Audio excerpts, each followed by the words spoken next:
Donc, bonjour à tous. Anne-Julie Chamberlain avec mon collègue Philippe Bolduc. On va vous parler des élèves à haut potentiel intellectuel. Donc, c'est quoi ça, la douance? En fait, une personne normale va avoir un quotient intellectuel entre 90 et 110, sauf que si on va en bas de ça, ça va être un élève ayant une déficience intellectuelle, et en haut du 110, donc 130 et plus, ça va être un élève qui va être doué, donc un QI supérieur à la moyenne. Ça se retrouve autant chez les filles que chez les garçons, puis c'est un facteur génétique, donc c'est vraiment à cause des gènes. La différence entre un élève doué et un élève talentueux. L'élève doué va vraiment, c'est naturel chez lui, il n'aura pas besoin d'étudier, ça va être toujours facile, il est plus intelligent si on veut, tandis que l'élève talentueux va avoir besoin de faire plusieurs heures d'études pour réussir à avoir autant d'habileté. Nous, notre élève, pour notre rapport d'intervention, c'est Thomas. C'est un élève de 5e année du primaire. Il a des connaissances supérieures à la moyenne des élèves de son âge. C'est un transformateur de tâches. Pourquoi? Parce qu'il va avoir tendance à s'ennuyer en classe parce que ça va être trop facile. Donc, par ennui, il va aller faire autre chose, il va dévier, si on veut. Fait qu'il n'y aura pas des notes parfaites dans toutes ces matières parce qu'il va tout simplement avoir du désintérêt, il va être démotivé. Il est plus solitaire, on va voir un petit peu tout à l'heure pourquoi. Donc, la sphère cognitive, ses besoins et ses capacités. Il y a vraiment un haut potentiel académique, il pourrait avoir des notes supérieures un petit peu partout. Il aime ça apprendre, il a beaucoup de connaissances pour un enfant de son âge. Il a appris la lecture beaucoup plus tôt que les autres élèves de son âge aussi. Un langage soutenu, donc il parle un petit peu mieux, un petit peu plus élevé que les autres. Puis il mémorise très facilement n'importe quoi. Par contre, s'il y a un élève qui va être démotivé, comme je l'ai dit tout à l'heure, il va falloir le stimuler pour garder son intérêt. Donc, c'est pour ça que ses résultats scolaires vont varier d'une matière à l'autre. Côté sphère physique et motrice, dans le cas de Thomas, ses habiletés motrices sont très développées, donc il va avoir beaucoup de facilité en éducation physique.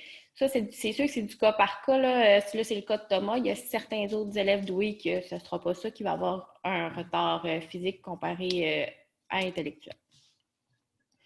Parfait, merci. Ces deux sphères-là, en fait, c'est surtout les forces de Thomas. Les sphères affectives et sociales, ça va être plus ce que Thomas a plus de difficultés, ce qu'il doit améliorer, en fait, sur lui-même. Donc, il va avoir une estime de lui-même plutôt faible, là, mais ça va être surtout parce que il va supporter difficilement l'échec. Il va avoir beaucoup il va être critique envers lui-même, pardon. Il va avoir de la difficulté à prendre des décisions. Il va avoir de la difficulté à gérer ses émotions, pardon. Ça va être vraiment un gros défi dans la vie de Thomas. Pour ce qui est du côté social, il va aller essayer de parler plus avec des gens âgés. Là, puisqu'il est en 5e année au primaire, il va parler plus avec les adultes dans l'école.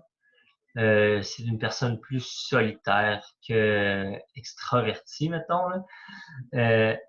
Il est incapable de faire des travaux d'équipe et il croit que seulement ses idées et méthodes de travail sont bonnes. Donc, le travail d'équipe et ses idées propres à lui-même, c'est vraiment interrelié dans ce qui est du niveau scolaire. Là, comment qu'on veut adapter l'enseignement? On veut proposer un certain enrichissement pour que Thomas il puisse être capable d'être plus motivé, puis vraiment d'aller chercher le plein potentiel de ce jeune homme-là. On veut augmenter le nombre de matières et des défis stimulants. Dans le fond, ce qu'on veut, c'est vraiment lui donner plus de défis, lui donner plus de progression. Exemple, que tu apprends un mouvement, tu vas t'arrêter à 3 points techniques environ pour le mouvement. Ben lui, ces 3 points techniques-là, il va les avoir appris assez rapidement, contrairement aux autres élèves de sa classe.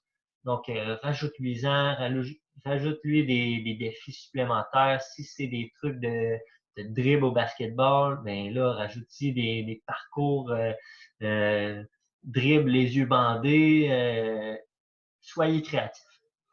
L'adoption de projets personnels. Lorsqu'on parle de ce point-là, on pense surtout plus au niveau en classe, mais en gymnase, comment qu'on voit ça un petit peu nous? C'est peut-être de lui offrir plus de projets de liberté d'expression envers les différents SAE qu'on a construits. Exemple, quand on est en basketball, on est dans le milieu de notre SAE, que là, les prochains cours, ça va être l'évaluation qui s'en vient. Mais lui, il a déjà tout acquis, il maîtrise très bien ce qui s'en vient à l'évaluation, en fait.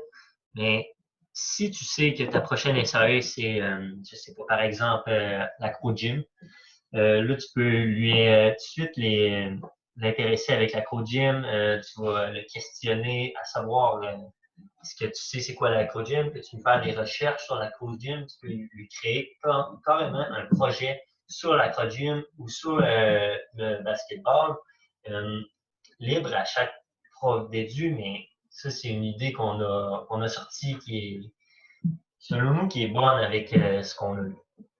Regroupement avec autres élèves surdoués. Le but de ça, c'est vraiment d'améliorer son côté social, lui faire aussi comprendre lui faire aussi comprendre qu'il n'est pas tout seul, en fait, à être bon à l'école, à avoir une douance. Donc, s'il partage des moments avec d'autres élèves surdoués dans d'autres classes, dans un environnement qui est près de lui, exemple dans son quartier, dans sa ville, ça va vraiment l'aider, comme je disais, au niveau social, ce qui est difficile pour lui. Je pense que ça va l'aider aussi à se faire plus d'amis et à partager ses idées et aussi à écouter les idées des autres. L'enseignement par les pairs, en fait, c'est un moyen très simple d'aller chercher l'intérêt du jeune homme.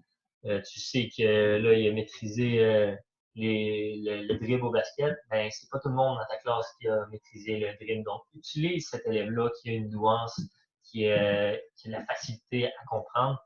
Et comme ça, il va pouvoir aider les autres jeunes, mais il ne pourra pas aider les autres jeunes si tu ne lui montres pas comment.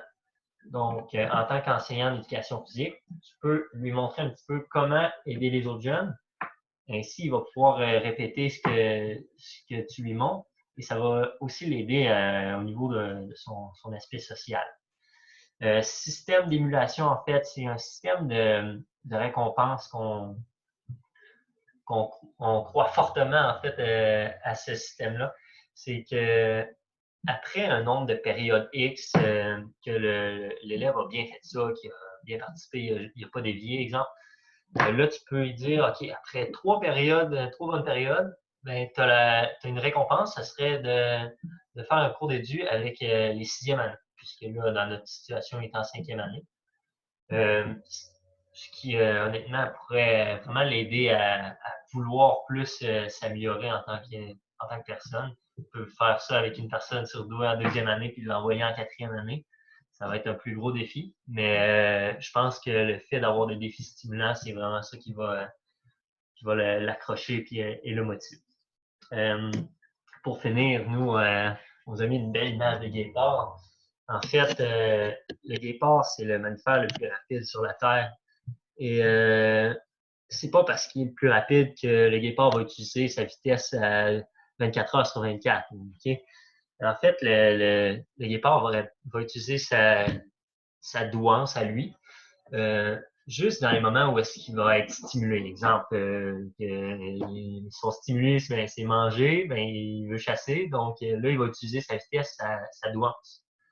Même chose que s'il se fait chasser par un autre prédateur, mais là, il va utiliser sa vitesse pour se sauver. Donc, c'est vraiment important, autant pour le guépard que pour les élèves en douance, d'avoir des stimuli vraiment adaptés à eux-mêmes qui vont pouvoir utiliser vraiment pour s'améliorer en tant que personne, puis pour être vraiment un bon élève dans nos classes. Donc, c'est juste surtout une question de stimuler dans cette image-là. J'espère que ça vous a fait plaisir de voir un beau guépard comme ça. juste pour finir, on vous montre nos références qu'on a utilisées lors du travail. Je vous souhaite une bonne fin de journée. J'espère que vous avez apprécié notre visionnement. Au revoir.